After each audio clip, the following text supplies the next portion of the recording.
जिल्ह्यात गेल्या काही दिवसांपासून गुन्ह्यांची संख्या वाढली आहे। ही बाब चिंताजनक असून जिल्ह्यात कायद्याचा धाक कमी झाल्यामुळे ही परिस्थिती निर्माण झाली आहे का असा प्रश्न आहे।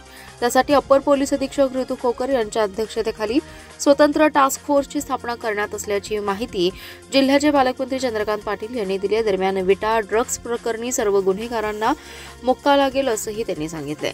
पालकमंत्री पाटील म्हणाले, जिल्ह्यात गुन्हे वाढत आहेत, त्यामुळे सर्वजण चिंतेत आहेत। वाढती गुन्हेगारी रोखण्यासाठी टास्क फोर्स नियुक्त केलाय। गुन्हेगारी वाढण्याची कारणे काय? कायद्याचा धाक कमी झाला आहे का? पोलिसांची संख्या वाढवावी लागेल का? पोलीस चौकी वाढवाव्या लागतील काय? गस्त वाढवावी लागेल काय? याबाबत हा टास्क फोर्स पुढील आठवड्यात पहिला अहवाल सादर करेल। पोलीस वाहने, गस्ती वाहने वाढवण्यासाठी जिल्हा नियोजन समितीतून निधीची तरतूद केली जाईल। शाळा कॉलेजमधील हिंसाचार रोखण्यासाठी विशेष दक्षता घेण्यासाठी उपाययोजना करण्यात येतील। सीसीटीव्ही कॅमेऱ्यांची संख्याही वाढवता येईल, त्यासाठी जिल्हा नियोजन समितीतून निधी दिला जाईल। जादाच्या निधीसाठी शासनाकडे पाठपुरावा केला जाईल। ड्रग्जबाबत नियुक्त टास्क फोर्सचा दर आठवड्याला सोमवारी आढावा घेतला जातोय, त्याचे परिणाम दिसत आहेत। गांजा, नशेच्या गोळ्या, ई सिगारेट हस्तगत केले, संबंधितांवर कारवाई केली आहे।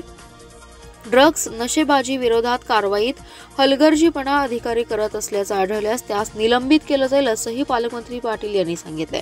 पालकमंत्री चंद्रकांत पाटील म्हणाले, गुन्ह्यामध्ये अल्पवयीन मुलांचं प्रमाण अधिक दिसतंय।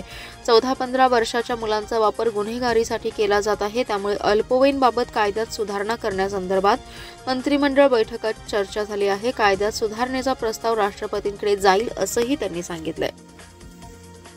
कायद्याचा धाक थोडा कमी झाला आहे की काय असं वाटून घटना घडतायत, त्यामुळे ॲडिशनल SP आणि 6 DYSP यांची यांचा टास्क फोर्स आपण तयार केला। जे आठवड्याभरामध्ये काय काय करायला लागेल, मग काही बदल्या करायला लागतील का, वाहनं वाढवायला लागतील का, काही नवीन इन्स्ट्रुमेंट्स घ्यायला लागतील का, आता सांगलीसारख्या इस्लामपूरसारख्या शहरामध्ये चौक्या वाढवाव्या लागतील का, असं एक अभ्यास करेल।